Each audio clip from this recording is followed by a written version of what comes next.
Egameni lenkosi uJesu waseNazaretha sendibingelela bazalwane egameni lenkosi. We greet everyone and everybody's gonna see and listen to this video. We are talking today about God who restore. God who restore. Nkulunkulu orestorayo. God who restore.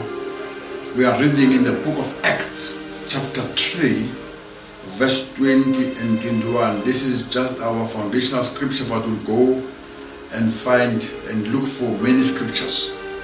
The Bible says in the book of Acts, chapter 3, verse 20 and 21, God says in the book of that times of refreshing may come from the presence of the Lord, and that he may send the Christ. He may send the Christ appointed for you, Jesus, whom heavens must receive until the time for restoring all the things which God spoke to the mouth of his holy prophet long ago. We are talking about restoring or restoration of God. We're in the year where people are discouraged, people have lost hope, people have lost faith because of what happened this year. But God has promised us that He will restore all things that were spoken by the prophet. Is a God who restoring. I don't care and I don't mind what we have lost this year. Some have lost job, some have lost business, some have lost the loved one, some have lost their marriage.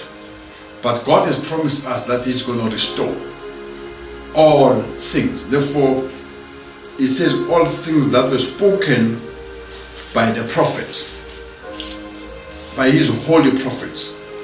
I want us to just visit, take our time and just visit some of the things that were prophesied by the prophets. In the book of Joel, chapter 2, verse 25, this is one of the prophets who has prophesied about restoring or restoration. Joel said, I will restore to you the years. That means whatever time we have lost, whatever the devil has stolen, whatever the devil has killed, whatever the devil has destroyed, God says, I will restore. God promised us that everything will be restored accordingly to his original or to his origin. God says in the book of Joel, I will restore the years. That means the times that we have lost, the time that the devil has stolen, the time that the devil has killed, the time that the devil has destroys. God says, I will restore. I will restore everything. This is the prophet Joel, and the Bible says in our scripture from chapter 3, in the book of Acts 21, it says, I will restore everything that was spoken by his holy prophets. Now, one of the things that we just found out now is that God will restore time, will restore time. The age, your age, minyaka yako, can be somewhere where you lost some of the things before. God says, I will restore the things according to what is supposed to happen. The years that are stolen by the devil. He said here, I will restore the years that swarming locust has eaten, and the hopper, the destroyer, and the cutter, my great arm which I sent. Everything that is stolen is eaten by these locusts. Some of them were destroyed by these locusts. God says, I will restore. Now God said, I will restore everything. Now that is spoken by the prophets. When we read the book of Jeremiah, chapter 30, there's another prophet here. He will prophesy something that God said He will restore. Jeremiah 30, when we read verse 17, God said, for I will restore. That means this is part of the things that the devil has stolen. I will restore health. That means health has been stolen by the devil. God says, because my word said in chapter 3 in the book of Acts, that is the foundation of our scripture, foundational scripture, it says, I will restore everything that was spoken by the prophets. And it will never, Jesus will never come back until all these things are being restored.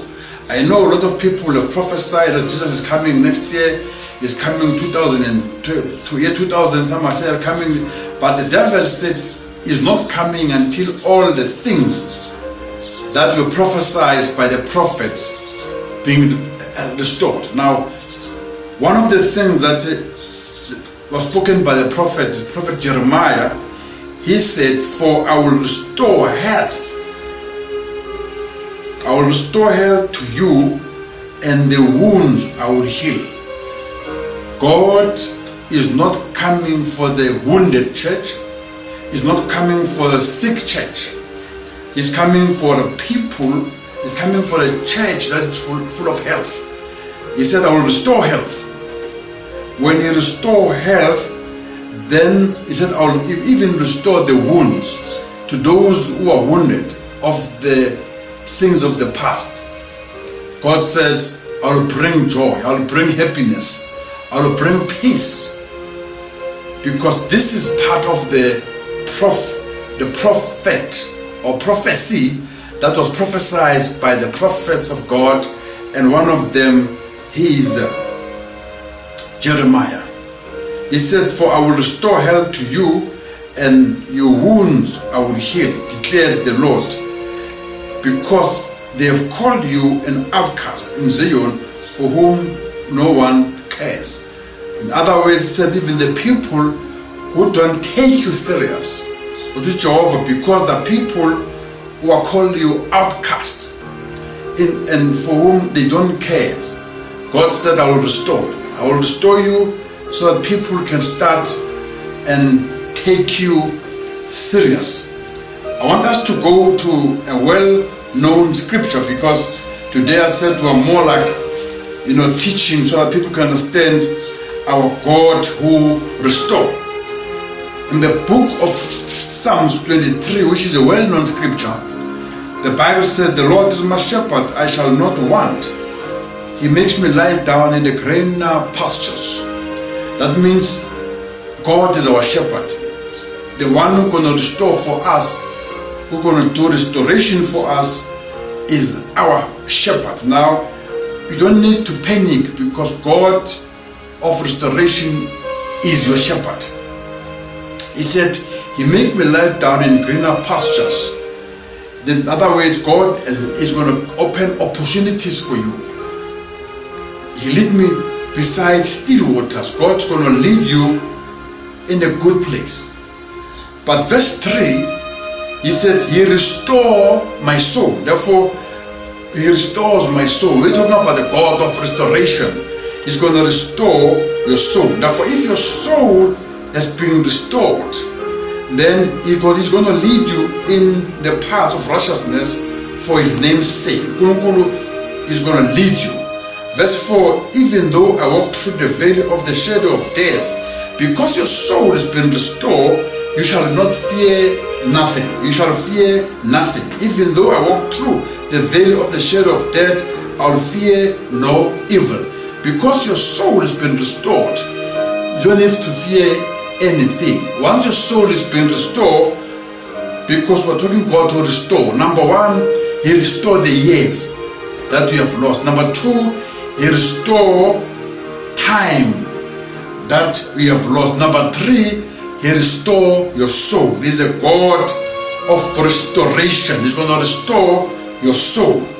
Then He's going to walk, even if you walk through to the valley of the shadow of death, but because your soul has been restored, and your health has been restored, and your years have been restored, you fear no evil.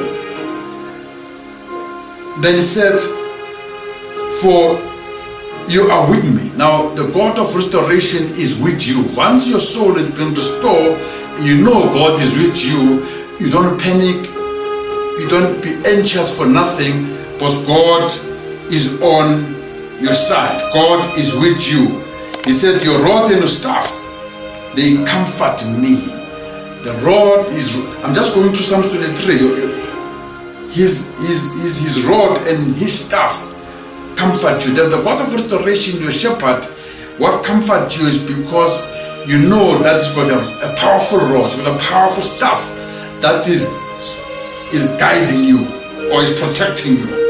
And then verse 5 it says, He prepared the table, you prepare the table before me in the presence of my enemies. Now let's check this very close. It doesn't prepare the table in your presence of your enemies, but He prepared the table before you in the presence of enemies.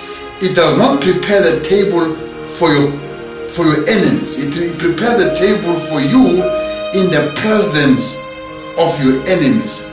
Then He anoints you because he has restored your soul.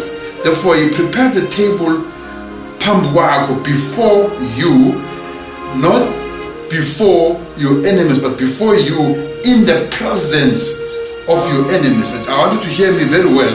It does not prepare the table before your enemies, but He prepares the table before you in the presence of your enemies. In other words, it does not prepare the table for your enemies in your presence. No, He prepares for you in the presence of your enemies. He anoints you. Therefore, because your soul is being restored, then He anoints your head. He anoints you with oil so that your cup overflows. That means so that you prosper. You don't have just enough. You have more than enough because your soul has been restored. Therefore, you have more than enough. Now, verse 6 is powerful for me. And surely goodness and mercy shall follow me. Surely God will restore. Surely God will restore, and goodness and mercy shall follow you all the days of your life, and you shall dwell in the house of the Lord forever.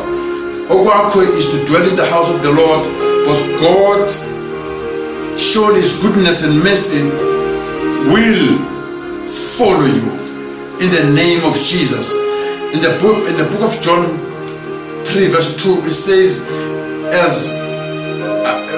I wish that you prosper as your soul prosper. Therefore, another promise, another prophecy is that you shall prosper as your soul prospering. Now, let's recap.